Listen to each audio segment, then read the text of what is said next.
Kālāma Sutta, Kesaputtiya Sutta, or Discourse to the Kālāmas. People tend to get confused when faced with the many options of which religion to choose. When presented with a religious belief, they might be told about the sanctity of the religious scriptures, the special powers of the religious teacher, claims of miracle healing, or even testimonies on how a business has prospered or how he amassed wealth after accepting a religion. In the process of attempted conversion, there is too much confusion and a large dose of emotional and psychological manipulation to influence a person to accept a religion. This issue of how to handle the confusion and decide on a proper religion was not new. During the Buddha's time, the Kalamas presented this problem to him. The Buddha once visited a small town called Kesaputtiya in the kingdom of Kosala. The inhabitants of the town were called Kalamas. Many wandering holy men and ascetics passed through the town and offered different views for them to follow. The Kalamas were confused and undecided because all these teachers claimed that their teachings were right while criticizing the teachings of others. The Buddha told the Kalamas that it was proper for seekers of truth to be doubtful and to make enquiries in such situation. The Buddha proceeded to deliver the Kesaputtiya Sutta, popularly known as Kālāma Sutta.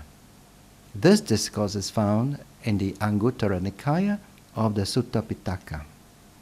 At the start of the discourse, the Buddha listed 10 reasons for rejecting a teaching, as well as the criterion for accepting a teaching. We should not merely believe a teaching because of claims that it is based on revelation, or through tradition handed down from the past, or through hearsay, gossip and rumors, etc., or because it accords with the Holy Scriptures. We should not merely believe anything through logic, or because it is a point of view, or having considered the reason, or being convinced of some theory.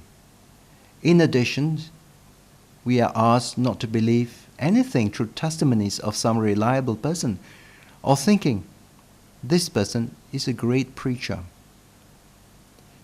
Then what are the criteria to decide what to accept or reject in a religion?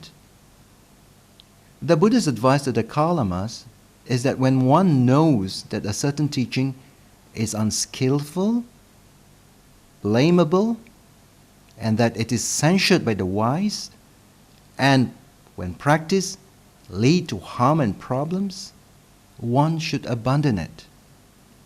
However, when one personally knows that a teaching is skillful, blameless, praiseworthy, and when practiced brings happiness, and it is praised by the wise, then one should accept it as true and practice it. So it is by using this criteria that we can decide for ourselves what to accept and what to reject. Next, the Buddha asked a series of questions to the Kalamas. Through these questions, the Buddha made them see that by having greed, hatred, and delusion, one would bring harm and suffering for oneself and others. These are to be abandoned. Their opposites, which are generosity, love, and understanding, are beneficial to all and are to be cultivated. The Buddha continued that a noble disciple is one who is free from greed, hatred, and delusion, and lives his life by pervading the world with boundless loving kindness, compassion, appreciative joy, and equanimity.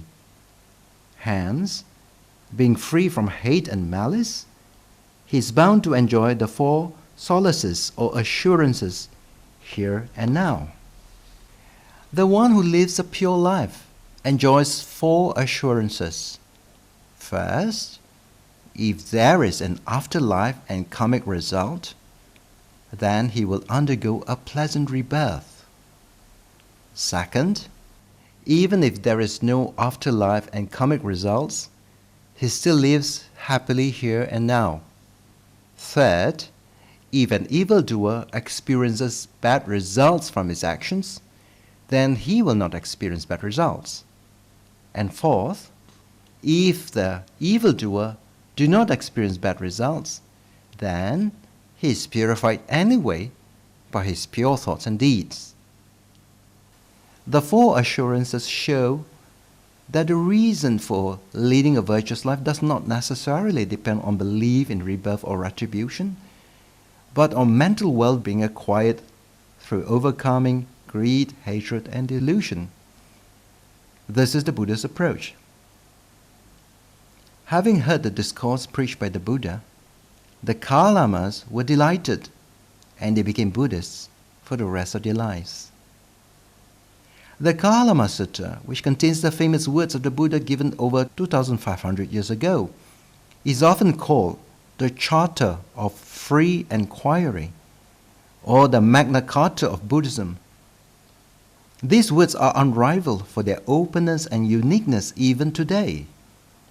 It reflects the Buddhist spirit of free thought and investigation, leading to proper practice and self-realization of the true nature of our existence. For encouraging free inquiry, the sutta signifies that the Buddha's teaching is free from fanaticism, bigotry, dogmatism, and intolerance. The freedom of thought allowed by the Buddha is unheard of anywhere else in the history of religions. This freedom is necessary because, according to the Buddha, man's emancipation depends on his own realization of truth. His release from suffering does not depend on the grace of God or any external power as a reward for his obedient good behavior.